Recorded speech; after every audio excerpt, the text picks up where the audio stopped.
Un ambulatorio innovativo dedicato alla gestione delle commozioni cerebrali nei bambini e negli adolescenti come punto di riferimento unico in Italia. Si trova a Padova e l'idea è partita nel 2020 da un progetto congiunto tra il pronto soccorso pediatrico, la medicina dello sport e della Fondazione Salus Pueri, con l'obiettivo di rendere più sicuro lo sport giovanile e migliorare la gestione delle concussioni. Oggi la struttura, inserita nel WOC Medicina dello Sport sotto la guida del professor Andrea Ermolao, offre valutazione, diagnosi e trattamento delle commozioni cerebrali anche negli adulti. Proprio perché il problema che viene affrontato è un problema multidisciplinare che, come avete visto forse nella presentazione che abbiamo fatto, può dare delle sintomatologie e delle problematiche di diverso tipo, quindi delle problematiche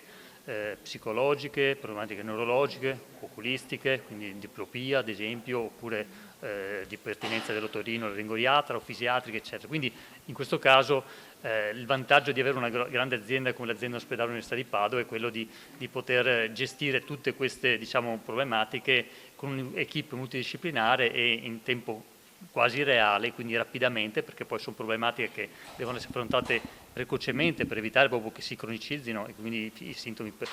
persistano a lungo tempo. La medicina dello sport, grazie alla prescrizione di esercizio fisico mirato, guida il recupero e garantisce monitoraggio continuo, con eventuali collegamenti agli altri specialisti per un percorso integrato. Parallelamente, il gruppo lavora alla creazione di una rete territoriale che coinvolge medici di base, pediatri e realtà sportive locali, tra cui il Comitato regionale Veneto del Rugby, per diffondere la cultura della prevenzione e gestione delle commozioni cerebrali.